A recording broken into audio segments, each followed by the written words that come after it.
Assalamualaikum warahmatullahi wabarakatuh. Saya Intan Angelita Alyadista dengan akhir NIM 056 dari kelompok 5B akan mempresentasikan analisis peran enzim piruvat dehidrogenase dan piruvat dehidrogenase kinase dalam regulasi metabolisme glukosa serta pengaruh dikloroasetat pada diabetes tipe 2. Ini merupakan daftar anggota kelompok 5B. Pertama, latar belakang. Diabetes tipe 2 ini merupakan gangguan metabolik kronis yang ditandai dengan hiperglikemia akibat resistensi insulin dan gangguan regulasi glukosa.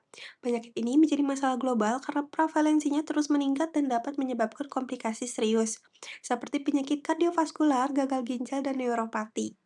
Dalam kondisi normal, tubuh ini memiliki fleksibilitas metabolik, yaitu kemampuan menyesuaikan penggunaan sumber energi.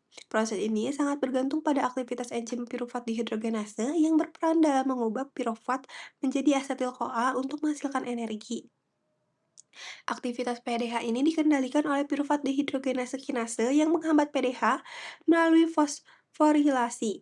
Pada kondisi diabetes atau puasa, aktivitas PDK meningkat sehingga piruvat dialihkan ke gluconeogenesis, yang menyebabkan peningkatan produksi glukosa darah. Oleh karena itu, dikloroasetat atau DCA sebagai inhibitor PDK berpotensi mengaktifkan kembali PDH, mengarahkan metabolisme ke jalur oksidatif, dan membantu menurunkan kadar glukosa darah.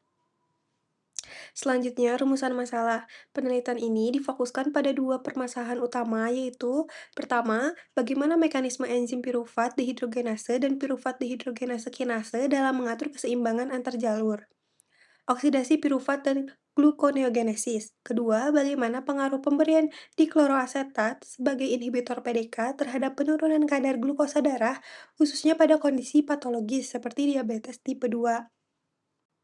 Tujuan dari penelitian ini untuk menjelaskan keterikatan antara glikolisis, metabolisme mitokondria, dan gluconeogenesis dalam regulasi metabolisme glukosa. Selain itu, penelitian ini juga bertujuan untuk memahami peran PDH dan PDK serta menganalisis mekanisme kerja DCA dalam menciptakan pergeseran metabolik yang dapat menurunkan produksi glukosa di hati. Selanjutnya ada metode penelitian. Penelitian ini menggunakan pendekatan in vivo dan in vitro. Pada metode in vivo digunakan hewan uji berupa tikus yang diberikan dikloroasetat. Kemudian dilakukan pengambilan sampel darah secara berkala untuk mengukur perubahan kadar glukosa, baik sebelum maupun setelah perlakuan. Pengukuran juga mencakup berbagai parameter metabolik seperti glukosa, laktat, badan keton, dan fruktosamin. Penelitian ini menggunakan metode kultur sel untuk mengamati efek DCA pada sel otot dan sel hati.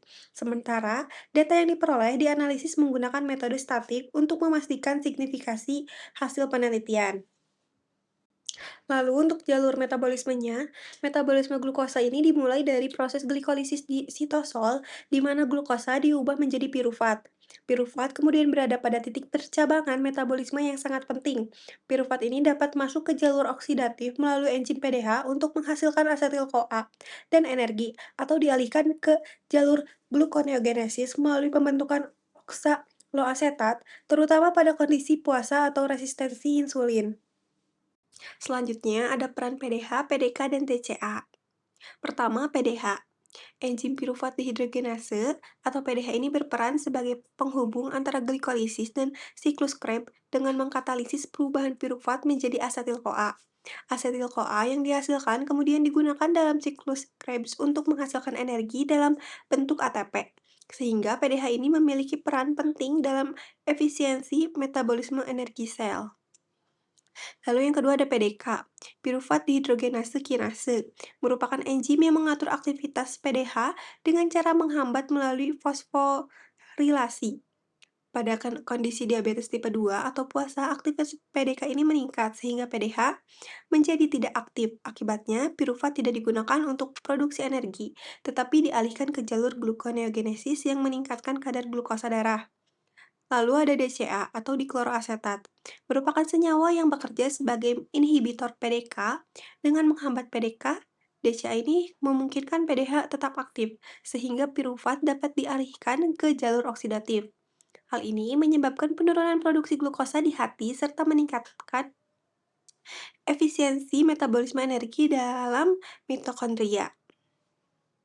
Selanjutnya, hasil penelitian.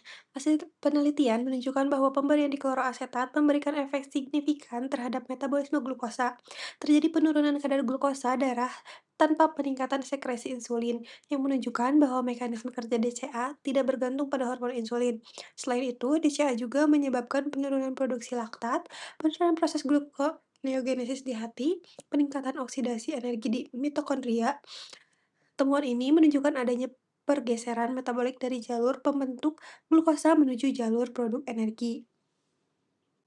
Adapun mekanisme DCA ini, dikloroasetat atau DCA bekerja dengan menghambat enzim PDK sehingga enzim PDH tetap aktif. Akibatnya, pirufat lebih banyak diubah menjadi energi atau asetil-CoA dan tidak digunakan untuk pembentukan glukosa. Hal ini menyebabkan penurunan produksi glukosa dan membantu menurunkan kadar gula darah. Terakhir, ada kesimpulan. Metabolisme glukosa dalam tubuh ini diatur oleh keseimbangan antara jalur oksidatif dan gluconeogenesis yang dikendalikan oleh aktivitas enzim pirufat dehidrogenase dan pirufat dehidrogenase kinase. Pada kondisi normal, PDH ini berperan dalam mengubah pirufat menjadi asetil-CoA untuk menghasilkan energi. Namun, pada kondisi seperti diabetes 2 atau puasa, aktivitas PDK meningkat sehingga menghambat PDH. Akibatnya, pirufat lebih banyak dialihkan ke jalur gluconeogenesis yang menyebabkan peningkatan produksi glukosa darah. Pemberian dikloroasetat sebagai inhibitor PDK ini mampu mengaktifkan kembali PDH dan mengarahkan pirufat ke jalur oksidatif. Hal ini tidak hanya meningkatkan produksi energi, tapi juga menurunkan pembentukan glukosa di hati. Dengan demikian, DCA ini berpotensi sebagai alternatif terapi dalam mengontrol kadar glukosa darah karena bekerja melalui mekanisme metabolik tanpa secara langsung meningkatkan sekresi insulin. Lalu di sini ada daftar pustaka yang kami gunakan untuk menyusun makalah dan PowerPoint. Sekian presentasi dari saya. Wassalamualaikum warahmatullahi wabarakatuh.